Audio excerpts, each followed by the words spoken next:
8.1 प्रस्तावना। भारत में किसान आंदोलन का लंबा इतिहास रहा है। इसका आरंभ औपनिवेशीय अवधि से चला आ रहा है, जब भारत के भिन्न भिन्न भागों में किसानों ने जमींदारों, भूस्वामियों और सामंतों सहित ब्रिटिश उपनिवेशी स्वामियों था शक्तियों के विरुद्ध विद्रोह किया था। ये आंदोलन गंभीर शोषण, दमन, भूमि पर अधिकारों की हानि, नए कर लगाने और उपनिवेशी राज्य या सामंतों से किसानों के नए कृषि संबंधी के परिणाम थे। अधिकांश संघर्ष किसानों के अधिकारों के हनन, राष्ट्रवादियों के संघर्ष अथवा स्वतंत्रता प्राप्ति के लिए किए गए संघर्ष के रूप में यह आंदोलन हुए थे।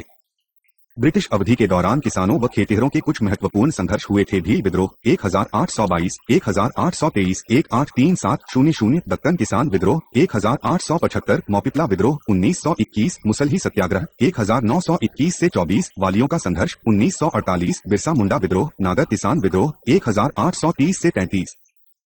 इस संदर्भ में 3 महत्वपूर्ण संघर्षों पर जिनका नेतृत्व गांधी ने किया था, हमारा उन पर विशेष ध्यान रहेगा। वे थे चंपारण 1918 से 19, बारदोली 1925 और खेठा 1918। पहले संघर्ष में मुख्य मुद्दा उपनिवेशी शक्तियों द्वारा चंपारण के नील खेतिहरों पर थोपी गई तिनकठिया प्रणाली का विरोध करना था। दूसरा और तीसरा संघर्ष आपदा के समय सरकार को देय किराए का विरोध करना मुख्य मुद्दा था। इन सभी संघर्षों का एक प्रभाव था यह किसानों को राष्ट्रीय आंदोलन के परिदृश्य में लाया था। लक्ष्य और उद्देश्य। इस इकाई को पढ़ने के बाद आप भारत में स्वातंत्र्योत्तर किसान आंदोलन को समझ सकेंगे। गांधी या गांधीवादी विचारधारा द्वारा प्रभावित किसान आंदोलन को जान सकेंगे। यह समझ सकेंगे कि किस सीमा तक नथा किसान आंदोलन गांधीवादी सिद्धांतों का पालन करता है, उसकी समीक्षा कर सकेंगे और समग्र भारतीय संदर्भ में विद्रोह का योगदान जान सकेंगे। 8.2 स्वतंत्रता प्राप्ति के बाद किसान आंदोलन। यह स्पष्ट था कि उपनिवेशी शासन की समाप्ति के साथ किसान आंदोलन के प्रकार और स्वरूप में भारी परिवर्तन आया है। स्वतंत्रता के बाद भारत ने हाल ही विगत में मोटे तौर पर 2 प्रकार के किसान आंदोलन देखे। मार्क्सवादियों और समाजवादियों द्वारा संचालित किसान आंदोलन, जैसे तेलंगाना आंदोलन।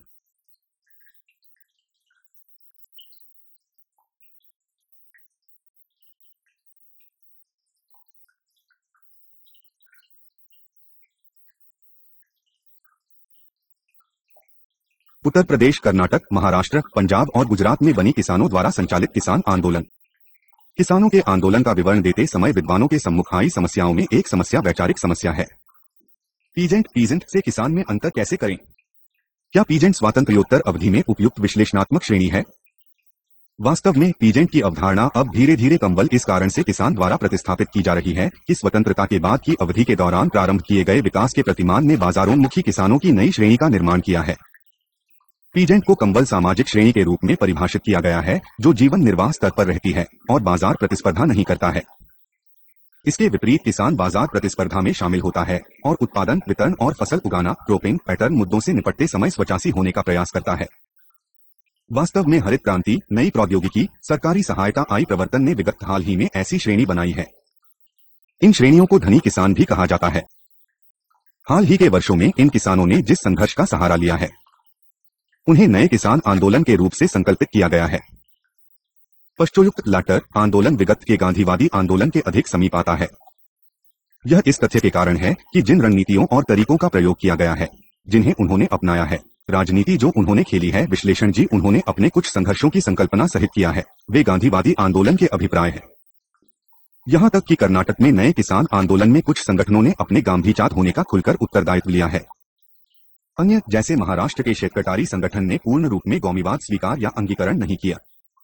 8.3 नया किसान आंदोलन। 8 मार्च 2001 प्रारंभ।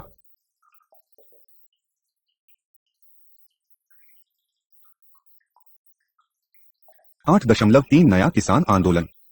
8 मार्च 2001 प्रारंभ। साधारणतया नए किसान आंदोलन की शुरुआत सन 1980 के दशक से देखी जाती है, परंतु इसकी उत्पत्ति सन 1970 के दशक से भी पहले हो सकती है। यह ऐसा दशक था जब हरित क्रांति क्षेत्र के किसानों ने राजनीतिक दलों और नेताओं के इर्द गिर्द रैलियां शुरू की। एक ऐसे ही नेता ने जिसने राजनीतिक दल के अधीन किसानों को संगठित किया था। यह भारत के पूर्व प्रधानमंत्री चौधरी चरण सिंह थे। उन्होंने ऐसे मुद्दों पर कुछ रैलियों संगठित की, जैसे औद्योगिक और कृषि वस्तुओं के बीच कीमतों में समानता, विदेशों से कृषि इनपुटों के आयात की अनुमति, उद्योग को दिए गए संरक्षण में कटौती, भिन्न भिन्न बोर्डों, महलों और समितियों, किसानों का उचित प्रतिनिधित्व, बिजली, पानी, उर्वरक, बीच में राज्य सहायता, ग्रामीण और शहरी लोगों की आय असमानता कम करना, किसान बैंक और कृषि पॉलिटेक्निकों की स्थापना आदि। उसी दयक के दौरान पंजाब में किसानों ने खेतकारी जमींदारी संघ के अधीन संघर्ष किया। सन 1974 में संगठन से जमींदारी शब्द हटाया दिया गया। यही संघ अगले दशक के दौरान भारतीय किसान यूनियन का भाग बन गया, परंतु सन 1970 के दशक के अंत तक इसकी मांगे बढ़ते हुए राजस्व कर और दोषपूर्ण ट्रैक्टरों के बीच बदलती रही। सबसे अधिक महत्वपूर्ण आंदोलन में से कुछ निम्नलिखित हैं, जो सन 1980 के दशक के प्रारंभ तक चलते रहे। एकल खाद्य क्षेत्र विरोध 1972, विद्युत शुल्क के विरुद्ध आंदोलन 1975, बढ़ती हुई पानी की कीमतों, बढ़ते हुए वाणिज्यिक कर के विरुद्ध आंदोलन 1975, दोषपूर्ण ट्रैक्टरों के विरुद्ध आंदोलन 1977, डीजल मोर्चा 1979। परंतु तमिलनाडु के नारायण स्वामी नायडू के योगदान को अनदेखा नहीं किया जा सकता है, जिसने सन 1970 के दशक उसी के दौरान तमिलिगा व्यापसंगल संगम के बैनर तले किसानों को संगठित किया। वास्तव में वह एक ऐसा व्यक्ति था जिसने बाद में पीजेंट एकता के प्रतीक के रूप में किसानों के हरे रंग के तौलिए पहनने के लिए किसानों की पहचान का समर्थन किया। फिर भी सन 1970 के दशक के दौरान उसके संगठन ने निम्नलिखित आंदोलनों को आगे बढ़ाया है। विद्युत शुल्क के विरुद्ध आंदोलन 1970 और 1972, कृषि कर, भूमि कर, उपकर, ऋण राहत आदि के विरुद्ध आंदोलन 1974, लाभप्रद कीमतों, कृषि के लिए सहायता के लिए आंदोलन 1979, दूध की कीमतों के लिए आंदोलन 1980।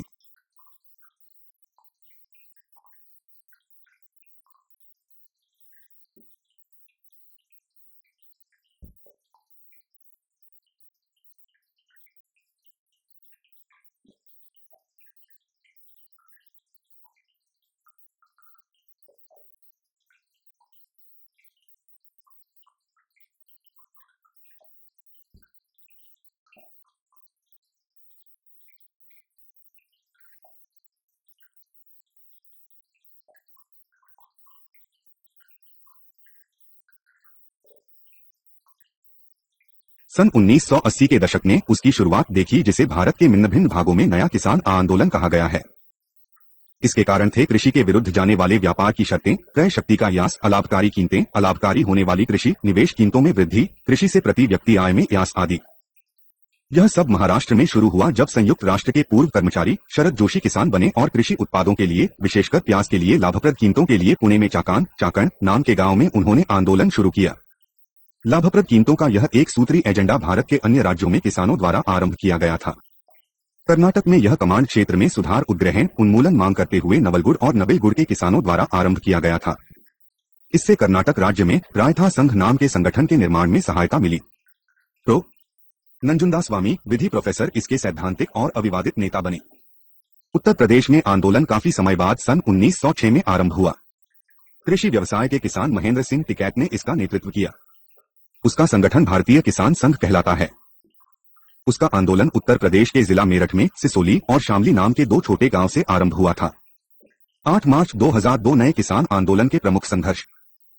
महेंद्र सिंह टिकैत के अधीन उत्तर प्रदेश आंदोलन ने बहुत रैलियों, आंदोलन और संघर्ष भी किए थे। उनमें से कुछ प्रमुख आंदोलन निम्न प्रकार है। विद्युत पुल के विरुद्ध आंदोलन सन 1986, मेरठ आंदोलन सन 1988, बकाये के भुगतान के लिए आंदोलन 2007, जंतर मंतर पर धरना 2008।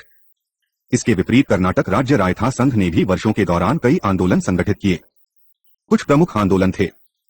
सड़क अवरोध आंदोलन सन 1901 और सन 1991, रेल और रास्ता रोको आंदोलन सन 1982 और सन 1992, लाभप्रद कीमतें, जेल भरो आंदोलन सन 1982, लंबा मार्च सन 1982, सन 1983, सन 1984, मद्यनिषेध आंदोलन, विधान सौध के अंदर धरना सन 1983, सामाजिक वानिकी के विरुद्ध आंदोलन, प्रापण नीति के विरुद्ध आंदोलन सन 1985, रैली सन 1989।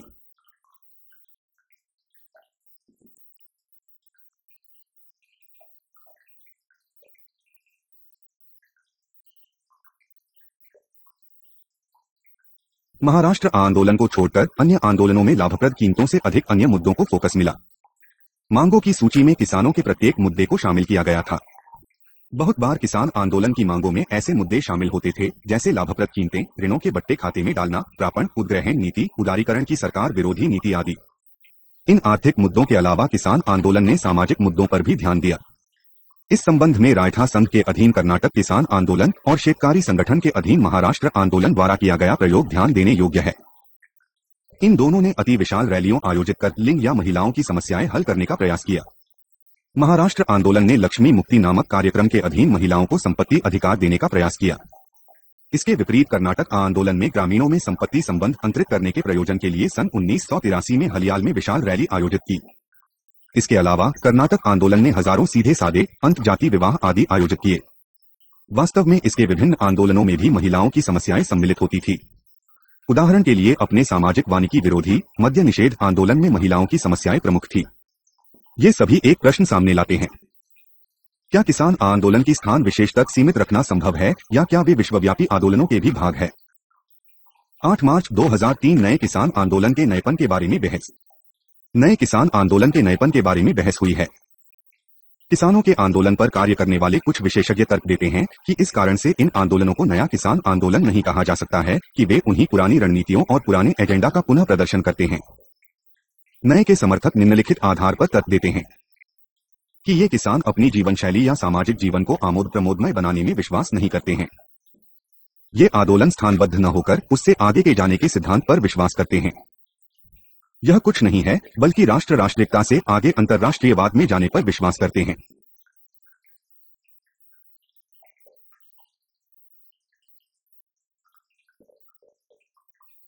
आठ मार्च 2003 नए किसान आंदोलन के नएपन के बारे में बहस। नए किसान आंदोलन के नएपन के बारे में बहस हुई है।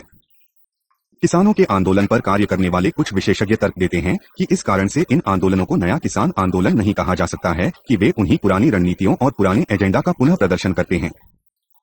नए के समर्थक निम्नलिखित आधार पर तर्क देते हैं कि ये किसान अपनी जीवन शैली या सामाजिक जीवन को आमोद प्रमोदमय बनाने में विश्वास नहीं करते हैं। ये आंदोलन स्थानबद्ध न होकर उससे आगे के जाने के सिद्धांत पर विश्वास करते हैं। यह कुछ नहीं है बल्कि राष्ट्र राष्ट्रीयता से आगे अंतर्राष्ट्रीयवाद में जाने पर विश्वास करते हैं। वे संयुक्त या अभिन्न आंदोलन में विश्वास करते हैं। वे आर्थिक स्थिति के आधार पर सामाजिक श्रेणियों को विभाजित नहीं करते हैं। यही कारण है कि वे अपने आंदोलन को धनी किसानों का आंदोलन स्वीकारने से मना करते हैं। उनके लिए सभी सामाजिक श्रेणियों गरीब है। इस आधार का यह तर्क दिया जाता है कि निरंतर सरकारों ने किसानों के और कृषि के भी विरुद्ध पूर्वाग्रहग्रस्त नीति अपनाई है। वास्तविक परिणाम यह है कि देहातों में गरीबी बढ़ रही है। यही कारण है कि किसान आंदोलन तर्क देता है कि किसानों का ऋण कुछ नहीं है बल्कि सरकार की कृत्रिम उत्पत्ति है। इसलिए वे कर्ज मुक्ति की घोषणा करते हैं। किसान आंदोलन लाभप्रद कीमतों के परिप्रेक्ष्य से पिछड़ेपन का विश्लेषण करने के एकल बिंदु एजेंडा में विश्वास करता है। वे विश्वास करते हैं कि कृषि वस्तुओं के लिए लाभप्रद कीमतें यदि दी जाती है तो निचले स्तरों पर प्रभाव होगा। यह ग्रामीण गरीबी और पिछड़ापन हटा सकता है। गेल ओम्ब्रेट जिन्होंने किसान आंदोलन पर पर्याप्त कार्य किया है, तर्क देती है कि किसान आंदोलनों ने विश्वास किया और तर्क दिया कि शोषण अधिक बड़े बाजार प्रणाली की जट में जमा हुआ है। बाजार अपने स्वयं के इलाके में स्थित नहीं होता है बल्कि ग्रामीण क्षेत्रीय के परिमंडल से बाहर हो सकता है। यह विश्व बाजार या राष्ट्रीय बाजार हो सकता है। गेल ओम्ब्रेट 1998। संयोग से महाराष्ट्र आंदोलन स्वतः नए किसान आंदोलन से निम्नलिखित 5 लक्षणों से भिन्न है। आंदोलन अर्थशास्त्रवादी है। आंदोलन धर्मनिरपेक्षवाद में विश्वास करता है। अनेक उपायों पर विश्वास करता है और उनका सहारा भी लेता है, जैसे आंदोलन तथा धरना। वास्तव में महाराष्ट्र आंदोलन ने आंदोलन संबंधी राजनीति में एक नया आयाम जोड़ा। इसने नई रणनीति थी जैसे गावनडी लागू की। यह न तो चरागाही कृषि पैटर्न को महत्व देता है और न ही औद्योगिकीकरण के आगमन से पहले ग्रामीण जीवन की एक आदर्गीकृत रोमानी दृष्टि से आकृष्ट है। परत जोशी 1988 प्री 312। किसान आंदोलन एक विशिष्ट विश्वदृष्टि रखने पर विश्वास करता था। यह सकारात्मक उदारवाद कहलाता है। वास्तव में इसे अन्य आंदोलनों द्वारा अमान्य सिद्ध करने का प्रयास किया गया है, जैसे कि कर्नाटक द्वारा। पश्चोयुक्त मामले में यह कुछ भी नहीं था बल्कि तीसरी दुनिया पर पश्चिमी विश्व और पश्चिमी पूंजीवाद के प्रभुत्व का समर्थन करना और उसे जारी रखना। वास्तव में सभी किसान आंदोलन दावा नहीं करते हैं कि वे नए किसान आंदोलन का कोई भाग है। कर्नाटक राज्य रायत संघ अपने आप को ग्राम आंदोलन कहता है और ग्रामीण मुद्दों को केंद्र में रखते हुए तर्क विकसित करते हैं। यद्यपि महाराष्ट्र आंदोलन अपने आप को नया किसान आंदोलन के रूप में मानता है, परंतु इसे किसानों की श्रेणी का निर्धारण करने की समस्या है। यह विचित्र है कि शेतकारी पर इसके कथन ऐसी श्रेणियों को शामिल करता है जैसे ग्रामीण कारीगर और कृषि श्रमिक भी। 8 मार्च 2004 स्थानीय से विश्वव्यापी आंदोलन तक। किसान आंदोलनों की अद्वितीय विशेषताओं में से एक यह है कि वे स्थानिक से विश्व स्तर तक गए हैं। जब भूमंडलीकरण गंभीर अतिक्रमण कर रहा था, कुछ संगठनों ने विभिन्न कारणों से इसका समर्थन या विरोध किया। जिन संगठनों ने भूमंडलीकरण का विरोध किया, उनमें खासतौर पर कर्नाटक राज्य रायत संघ, उत्तर प्रदेश और पंजाब का भारतीय किसान संघ थे। इन्होंने तर्क दिया, भूमंडलीकरण ने किसानों की पहचान नष्ट की है, पाश्चात्य प्रधानता लागू की, सांस्कृतिक जीवन शैली नष्ट की, उत्पादन करने का अधिकार छीना, कृषि उत्पादों का वितरण और विनियम किया, आदि। इसके विपरीत जिन्होंने भूमंडलीकरण का समर्थन किया, उन्होंने भूमंडलीकरण में ग्रामीण पिछड़ापन, कृषि समृद्धि और पूंजीपतियों की वृद्धि का उत्तर देखा।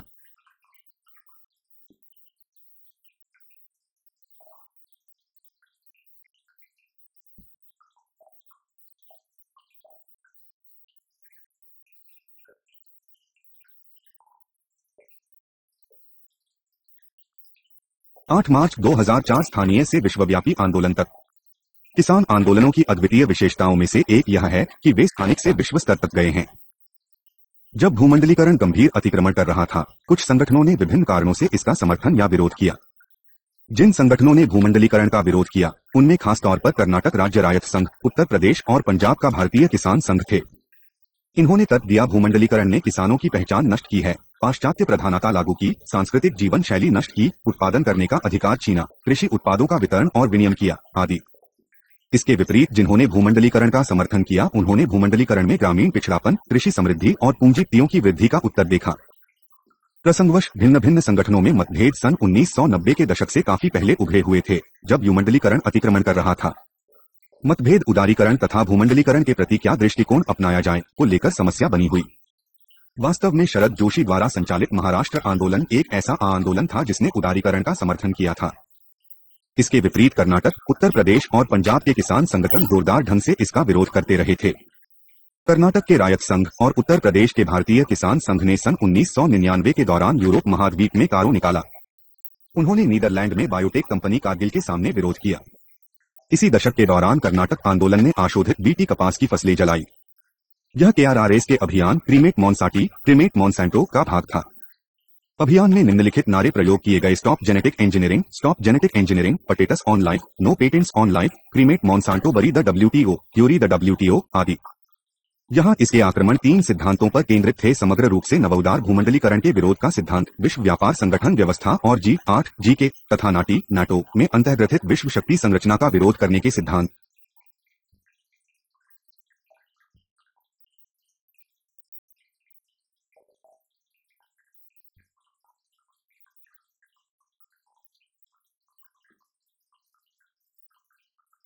इसका अर्थ यह नहीं है कि भूमंडलीकरण का विरोध करने वाला प्रत्येक किसान आंदोलन विश्वव्यापी स्तर पर प्रत्येक भूमंडलीकरण विरोधी मंच में सम्मिलित हुआ। वास्तव में इस मामले में भी उनमें मतभेद रहा है। यह कई बार स्पष्ट हुआ। कर्नाटक तथा उत्तर प्रदेश की भी विश्व सामाजिक मंच भूमंडलीकरण का लगातार विरोध और आलोचना करने वाले हजारों सिविल सोसाइटी समूहों का संगठन का कभी भाग नहीं हुआ। सन 2004 के दौरान जब मुंबई में विश्व सामाजिक मंच संगठित किया गया था, कर्नाटक और उत्तर प्रदेश आंदोलन ने इस आधार पर मुंबई प्रतिरोध 2004 आयोजित किया कि विश्व सामाजिक मंच वास्तविक भूमंडलीकरण या साम्राज्यवादी विरोध का प्रतिनिधित्व नहीं कर रहा था। उसमें राजस्थान, गुजरात, हिमाचल प्रदेश, मध्य प्रदेश और अन्य की भी इकाई सम्मिलित हो गई। यह टिकाऊ साम्राज्यवादी विरोध विश्वव्यापी स्तर पर La Via Campesina and People's Global Action से लगातार सहयोग में दिखाई दिया। 8 मार्च 2005 किसान आंदोलन की विचारधारा। स्पष्टतः किसान आंदोलन ने एक ही विचारधारा में विश्वास नहीं किया। इसका कारण किसानों की समस्याओं को हल करने के बारे में उनमें आधारित मतभेद थे।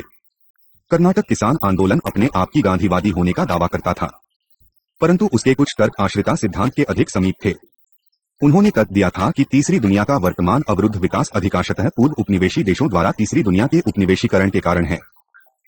सस्ते माल, गोपनीयशील प्रौद्योगिकी की उपेन, पेटेंट प्रणालियों, कृषि उत्पादन पर प्रतिबंध लगाने, कमजोर पूंजीजात विकसित करने, शहरी पूर्वाग्रह नीतियों आदि के तरीके से स्वतंत्रता के बाद भी इस उपनिवेशीकरण का एक बार फिर अनुसरण किया जा रहा है। इसी प्रकार उत्तर प्रदेश और अन्य किसान आंदोलनों के तत्वों में इसी प्रकार के तर्क प्रस्तुत किए गए हैं। मार्च 2005 किसान आंदोलन की विचारधारा। स्पष्टतः किसान आंदोलन ने एक ही विचारधारा में विश्वास नहीं किया। इसका कारण किसानों की समस्याओं को हल करने के बारे में उनमें आधारित मतभेद थे। कर्नाटक किसान आंदोलन अपने आप की गांधीवादी होने का दावा करता था, परंतु उसके कुछ तर्क आश्रिता सिद्धांत के अधिक समीप थे। उन्होंने तर्क दिया था कि तीसरी दुनिया का वर्तमान अवरुद्ध विकास अधिकांशतः पूर्व उपनिवेशी देशों द्वारा तीसरी दुनिया के उपनिवेशीकरण के कारण है। सस्ते माल, गोपनीयशील प्रौद्योगिकी की उपिन पेटेंट प्रणालियों, कृषि उत्पादन पर प्रतिबंध लगाने, कमजोर पूंजीजात विकसित करने, शहरी पूर्वाग्रह नीतियों आदि के तरीके से स्वतंत्रता के बाद भी इस उपनिवेशीकरण का एक बार फिर अनुसरण किया जा रहा है।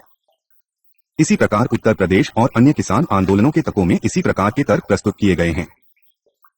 तथापि अन्य आंदोलनों में अंतकारी संगठन के अधीन महाराष्ट्र आंदोलन कैसे भिन्न था, वह उसके यह कथन के नएपन और स्पष्ट कथन की उसकी क्षमता पर केंद्रित है। उसकी विचारधारा भारत बनाम इंडिया विभाजन के उसके तत्व में स्पष्ट है। वे देश के मूल निवासी और परंपरागत नाम पद्धति है। शरद जोशी तर्क प्रस्तुत करते हैं कि इंडिया उस राष्ट्रीय सत्ता का सदृश्य है जिसके पास ब्रिटिश से विरासत प्राप्त आर्थिक, सामाजिक, सांस्कृतिक, शैक्षिक शोषण का प्रवारण प्रकरण है। इसके विपरीत भारत वह राष्ट्रीय सत्ता है जो बाहरी उपनिवेशी शासन प्रणाली की समाप्ति के बाद भी दूसरी बार शोषण का विकार है। संक्षेप में, अध्येत शासकों ने श्वेत शासकों का स्थान ग्रहण किया है। परत जोशी 1986 213 यह हाल ही विगत में नई कृषि संबंधी चिंतन कहलाता है। 8 मार्च 2006 दलगत राजनीति और किसान आंदोलन में विभाजन।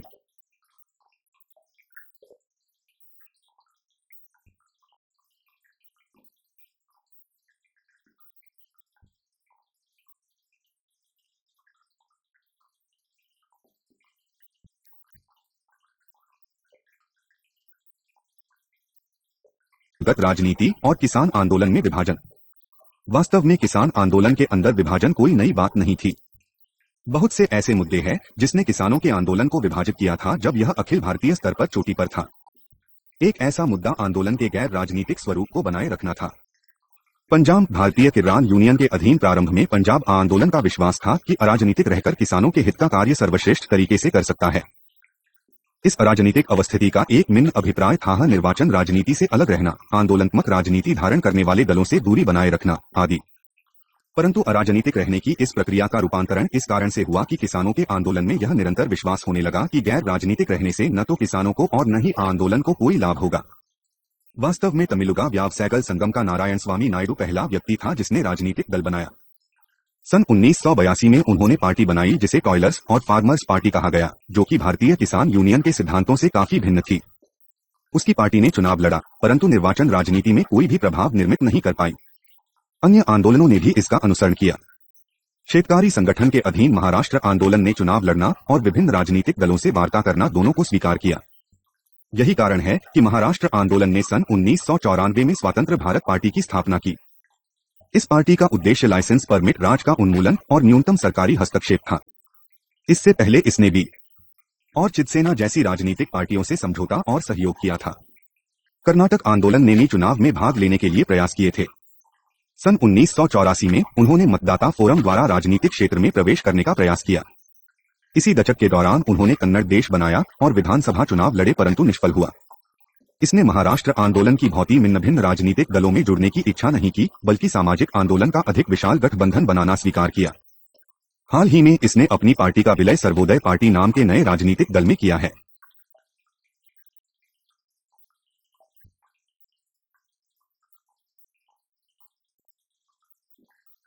इस संबंध में उत्तर प्रदेश की कहानी बिल्कुल भिन्न है। प्रारंभ में इसने महाराष्ट्र के विपरीत अराजनीतिक पार्टी के रूप में आंदोलन जारी रखा था, परंतु समय के साथ उन्होंने अपनी रणनीति बदल दी, सिवाय इसके कि उन्होंने अपनी स्वयं की पार्टी न बनाने का इरादा छोड़ा दिया। इसी बात पर किसान आंदोलन में मतभेद है, यह स्पष्ट दिखाई दिया है।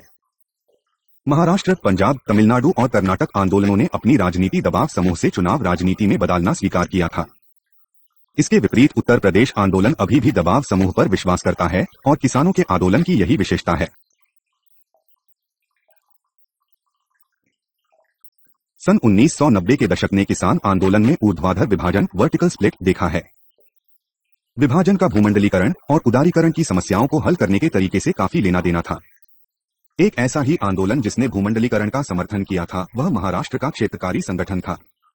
शरद जोशी के नेतृत्व में महाराष्ट्र आंदोलन भूमंडलीकरण का समर्थन करने में दृढ़ था।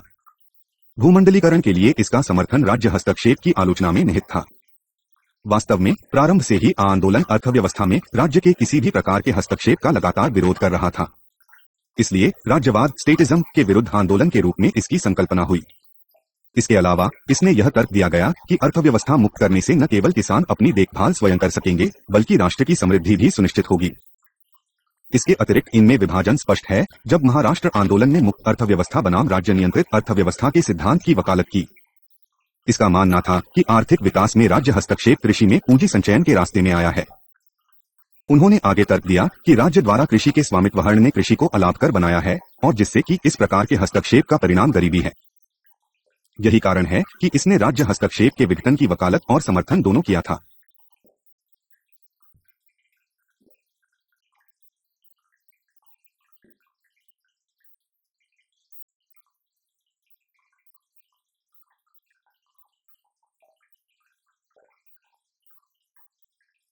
वास्तव में शेतकारी संघ के नेतृत्व में महाराष्ट्र आंदोलन ने माना है कि वर्तमान अवस्था उद्यमिता की अवस्था है।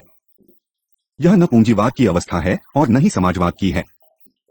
इस प्रकार किसान आंदोलन में उपविभाजन ने किसानों की समस्या की प्रबलता से समाधान करने की इसकी क्षमता को दुर्बल किया है। इसने आंदोलन को अंदर और बाहर दोनों से कमजोर किया है। 8 मार्च 2007 किसानों के आंदोलन के सामाजिक आधार। किसान आंदोलनों की अधिकांशता उन्होंने वर्ग पूर्वाग्रह के लिए आलोचना की जाती है। बहुधा यह तर्क दिया जाता है कि ये नए किसान आंदोलन अपेक्षाकृत बाजारोन्मुखी किसानों के प्रति अधिक पूर्वाग्रहग्रस्त है बनिस्बत उनके जो कि जीवन निर्वाह अर्थव्यवस्था जीवन यापन कर रहे हैं।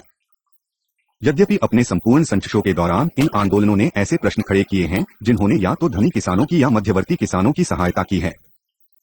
उदाहरण के लिए ऋण बटे खाते में डालने, लाभप्रद कीमतों, कृषि को उद्योग घोषित करने, ट्रैक्टर ऋण उन्मूलन के पक्ष में उन्होंने जो तर्क दिए गए वे तर्कों ने अंततः बड़े या धनी मझिले किसानों या फार्मरों की ही सहायता की है। यहाँ तक कि आंदोलन सिंचित क्षेत्रों के मुद्दों के आगे नहीं गया है। असिंचित क्षेत्रों की समस्याओं पर कभी कभार ही उनका ध्यान गया है। यही कारण है कि आने वाले वर्षों में किसान आंदोलन की अपीलों का प्रभाव कम होने लगा था। विभिन्न श्रेणी के किसानों की सहभागिता वाले आंदोलन ने यथासमय में अपना महत्व या अपील गवी दी। यही कारण है कि यह कहा जाता है कि इसका सामाजिक आधार वाणिज्यिक फसल के किसान और बाजारोन्मुखी किसान सहित धनी और नहौले किसानों तक सीमित है। यह धनी किसानों के संरक्षण के लिए ही आंदोलन कर रहे हैं।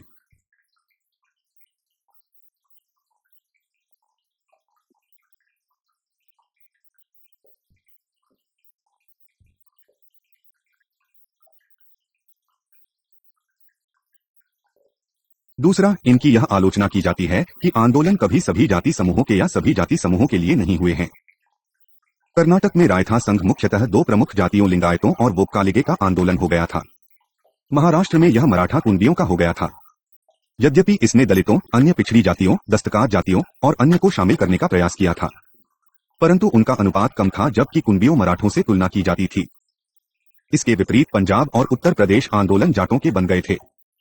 तमिलनाडु के संदर्भ में यह तर्क दिया जाता है कि इसकी सदस्यता नायडू, गोठार, तेवर, चन्नियार और नाठार जैसी जातियों से बनी थी, परंतु दलितों, मुस्लिमों आदि का प्रतिनिधित्व न्यूनतम था अथवा न्यून के समान था।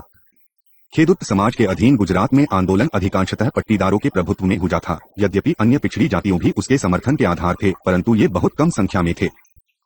सामाजिक आधारों को इस विविधता ने किसान आंदोलन को आंदोलनात्मक राजनीति या उन्होंने उस स्थान तक सीमित कर दिया था जहां पर पूर्वाग्रह की स्थिति बन जाती है। इसलिए किसान आंदोलन को अखिल भारतीय स्तर पर संगठित करना कठिन हो गया है। 8 मार्च 2008 किसान आंदोलन में गांधीवाद। इस पर बहस हुई है कि क्या इन आंदोलनों का विश्लेषण गांधीवादी के रूप में किया जाए या नहीं। दूसरे शब्दों में नए किसान आंदोलन को किस सीमा तक गांधीवादी आंदोलन माना जाए। वे कौन सी विशेषताएं हैं जो उन्हें गांधीवादी होना प्रमाणित करती है। वास्तव में रायथा संघ के अधीन कर्नाटक आंदोलन यह वकालत करने में बहुत प्रबल है कि यह गांधीवादी आंदोलन है, इसके बावजूद कि उसके विश्लेषणों में तीसरी दुनिया के और उसके बारे में या मार्क्स, लेनिन के तर्क, रोजा टुकलेनबर्ग का आंतरिक उपनिवेशवाद स्पष्ट है। इसलिए यह तर्क प्रस्तुत करता है कि उसका अंतिम उद्देश्य ग्राम लोकतंत्र की प्राप्ति करना है। यह कुछ नहीं बल्कि प्रत्यक्ष लोकतंत्र पर आधारित सामाजिक, राजनीतिक और आर्थिक संगठन का रूप है। इस लोकतंत्र में कई समुदायों को प्रभावित करने वाले कार्य सभी प्रभावितों को शामिल कर परामर्श की प्रक्रिया द्वारा निर्मित किए जाते हैं। नजुठास्वामी 1998। यह इसके संगठनात्मक स्तर या निम्नतम स्तर से शीर्ष स्तर तक से स्पष्ट होता है।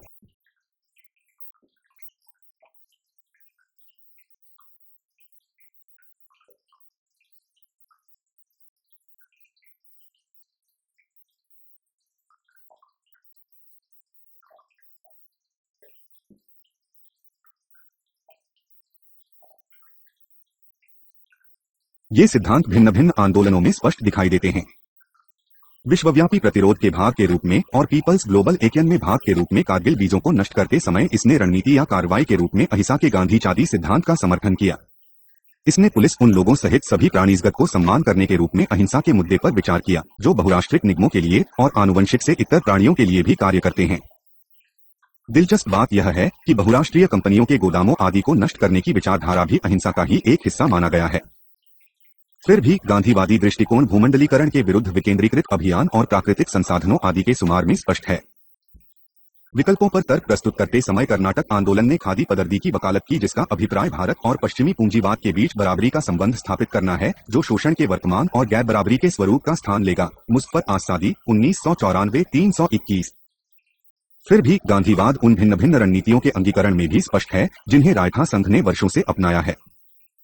ये ऐसे आंदोलनों में स्पष्ट है जैसे लंबे मार्च, बंद हड़ताल, भूख हड़ताल कर रोकना आदि। प्रसंगवश इसने भी कुछ नई तकनीकें जोड़ी है। इन्हें गांधीवादोत्तर तकनीकें कहा जा सकता है जिन्हें किसानों को सुनने के लिए और प्रणाली को अनुकूल बनाने के लिए किया गया। ये तकनीकें हैं विधान सौधा के सामने लगातार हैराना, सभी समय गौधों में नौकरशाहों का प्रवेश रोकना। पश्चोक्त मामले में गांवों में नौकरशाहों के प्रवेश का समय निर्धारण करने का निर्णय स्वयं किसानों ने किया। वास्तव में यह युक्ति बाद में महाराष्ट्र द्वारा अपनाई गई। यह महाराष्ट्र में गांव भंडी कहलाता है।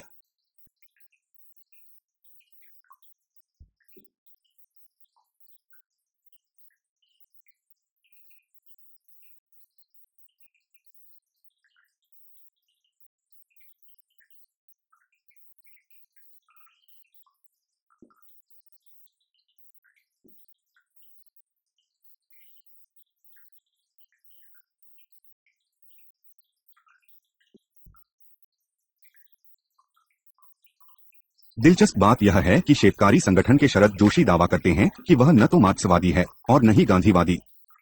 उनका दृष्टिकोण मुख्यतः इन दो विचारधाराओं में असंगतियों ठीक करना है। वास्तव में उन्हें आधा गांधीवादी और आधा मार्क्सवादी कहा जा सकता है।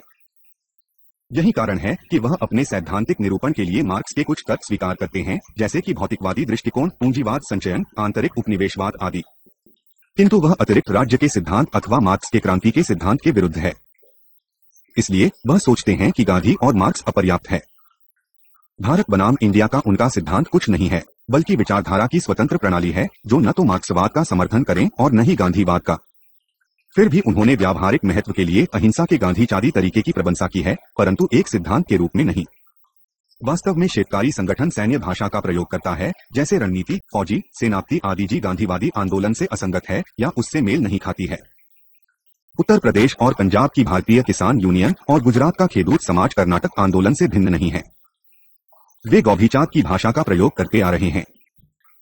अधिकांश रणनीतियां जो वे अपनाते हैं जैसे लंबा मार्च, धरना, भूख हड़ताल आदि अधिकतर गांधीवाद आंदोलन से ग्रहण किए गए हैं। यहीं तक कि वे साधारण जीवन विकेंद्रीकरण जैसे गांधीवादी सिद्धांतों में भी विश्वास करते हैं।